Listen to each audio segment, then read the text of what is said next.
kita pada hari ini bukan mencari siapa yang salah dan siapa yang benar, tetapi kita menambah wawasan dan pendapat dan memahami berbagai sudut pandang. Nah, sebelum kita memasuki sesi diskusi kita pada hari ini, ada beberapa peraturan yang perlu diperhatikan. Yang pertama, setiap tim diberi kesempatan berbicara secara bergantian, tidak memotong pembicaraan, menggunakan bahasa yang sopan dan berargumentasi, menghargai setiap pendapat yang disampaikan. Sebelum itu, kita persilakan kepada masing-masing tim untuk memperkenalkan diri secara singkat. Dimulai dari Mama. Perkenalkan, saya Dewi Supraya. Saya Zatu Fauzia. Saya Wiromati Islamia Nusantara. Saya Mutari Kamania. Saya Wirwaini. Saya Nisa Satya Purina. Baik, terima kasih. Untuk sesi pertama, saya persilakan tim pro menyampaikan pandangan terkait pentingnya organisasi bagi mahasiswa. Silakan. Baik, terima kasih atas kesempatan yang diberikan oleh moderator mengenai emosi atau kuliah dan berorganisasi. Saya berdiri di posisi yang pro, namun pandangan pro yang saya bawa di sini bukan berarti mendukung mahasiswa menjadi aktivis yang merupakan akademis, melainkan bagaimana kita melihat kampus sebagai ekosistem belajar yang utuh baik di dalam maupun di luar kelas. Dunia kerja dan masyarakat hari ini tidak lagi hanya melihat angka di atas kertas atau IPK. Di ruang kuliah kita dibentuk secara intelektual atau hard skill, namun kemampuan berkomunikasi, manajemen konflik, memimpin tim dan menyelesaikan masalah secara cepat atau problem solving hanya bisa diasah secara nyata melalui dinamika organisasi atau soft skill. Keduanya saling melengkapi, bukan saling menjatuhkan. Kuliah memberikan kita ilmu, tetapi organisasi memberikan kita relasi atau networking. Di organisasi, kita belajar berinteraksi dengan berbagai karakter orang, birokrat kampus, hingga pihak eksternal. Networking yang kuat kita adalah aset dan terwujud yang sangat berharga saat kita lulus nanti. Baik, terima kasih kepada tim pro. Selanjutnya saya persilakan kepada tim kontra menyampaikan pendapat pandangannya. Baik, terima kasih moderator. Saya dari tim kontra ingin menyampaikan bahwa kuliah sambil berorganisasi memang terdengar menarik. Tetapi pada kenyataannya tidak selalu efektif bagi semua mahasiswa. Menurut kami, fokus utama mahasiswa adalah akademik. Ketika seseorang terlalu aktif dalam organisasi, seringkali waktu belajar menjadi berkurang. Banyak mahasiswa yang akhirnya kewalahan membagi waktu antara tugas kuliah, rapat organisasi, kegiatan acara, hingga tanggung jawab pribadi. Akibatnya, tugas menumpuk dan istirahat berkurang, bahkan prestasi akademik bisa turun. Selain itu, organisasi juga sering menyita tenaga dan pikiran. Tidak sedikit mahasiswa yang mengalami stres karena tuntutan organisasi yang cukup tinggi, apalagi jika posisi dalam organisasi sudah memiliki tanggung jawab yang besar. Mahasiswa juga bisa kehilangan fokus terhadap tujuan awal mereka masuk kuliah, yaitu menuntut ilmu dan menyelesaikan pendidikan dengan baik. Kami tidak mengatakan organisasi itu buruk, tetapi organisasi memang dapat melatih kepemimpinan, komunikasi, dan kerjasama. Namun, tidak semua mahasiswa mampu menyeimbangkan keduanya. Bagi sebagian orang, memilih fokus pada kuliah justru lebih efektif untuk mencapai target akademik dan masa depan mereka. Baik, setelah kita mendengar pendapat dari kedua tim, kita masuk ke sesi diskusi dan tanggapan. Nah, dipersilakan tim pro memberikan tanggapan kepada pendapat dari tim kontra. Baik, terima kasih moderator. Kami setuju bahwa akademik adalah prioritas utama mahasiswa. Namun, organisasi bukan pengembangan kuliah, melainkan sarana pengembangan diri.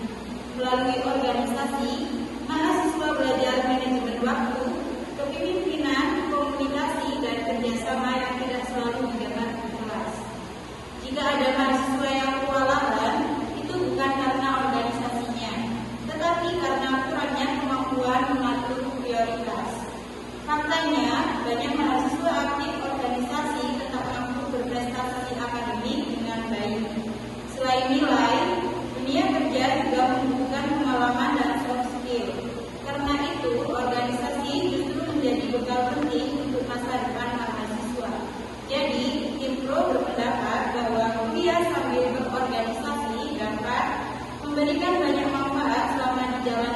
tanggung jawab dan manajemen waktu yang baik. Terima kasih.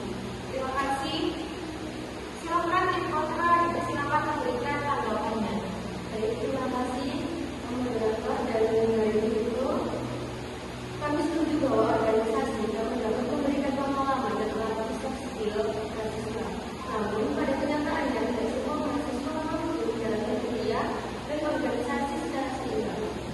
Timbul mengatakan bahwa organisasi melatihkan butuh waktu, tetapi faktanya banyak mahasiswa yang justru merasa kewalahan karena jadwal organisasi yang padat. Akibatnya tugas kuliah sering tertunda, kurang fokus saat perkuliahan. Akibatnya tugas kuliah sering tertunda, kurang fokus saat perkuliahan. Bahkan kesehatan dan waktu istirahat juga terganggu. Selain itu, tugasnya beberapa mahasiswa dalam menyeimbangkan akademik dan organisasi tidak dapat dijadikan patokan untuk semua mahasiswa. Setiap individu memiliki kemampuan dan kondisi yang berbeda-beda. Ada mahasiswa yang lebih cocok fokus pada akademik agar dapat mencapai hasil belajar yang maksimal.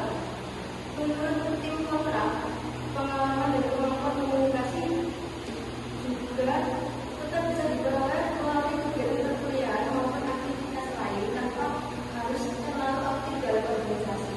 Oleh karena itu, kami berpendapat bahwa mahasiswa sebaiknya lebih memprioritaskan akademik dibandingkan kegiatan organisasi agar tujuan utama kuliah tetap tercapai dengan baik.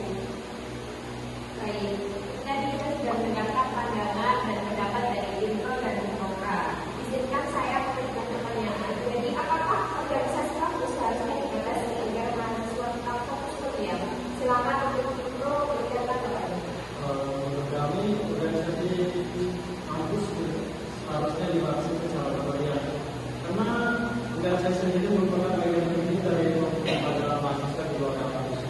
Kampus bukan hanya tempat mencari nilai akademik, tetapi juga tempat membentuk karakter, kepemimpinan, dan kemampuan kerjasama. Namun kami juga memahami bahwa akademik tetap menjadi prioritas utama. Karena itu, yang perlu dibatasi bukan organisasinya, melainkan bagaimana mahasiswa melakukan tugas dan tanggung jawabnya. Kampus dapat membuat aturan yang seimbang, misalnya tentang mempertahankan standar akademik bagi siswa yang aktif di organisasi. Dengan begitu, mahasiswa tetap berkembang dengan baik secara akademik maupun non-akademik.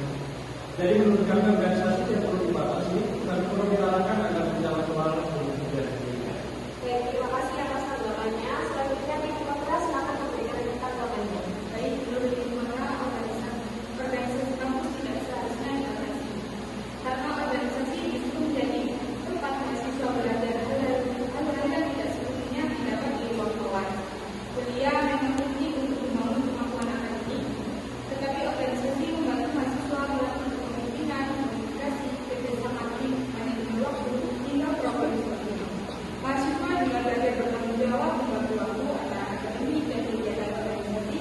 Jika organisasi dibatasi, mahasiswa akan kehilangan banyak kesempatan untuk berkembang secara sosial maupun mental. Jadi, yang perlu dilakukan bukan membatasi organisasi, melainkan mengajarkan mahasiswa cara menyeimbangkan antara kuliah dan organisasi agar keduanya tetap berjalan dengan baik. Baik, dari diskusi yang kita lakukan pada hari ini yang telah berlangsung, kita dapat memahami bahwa kuliah dan organisasi memiliki manfaat serta tantangan masing-masing tentunya.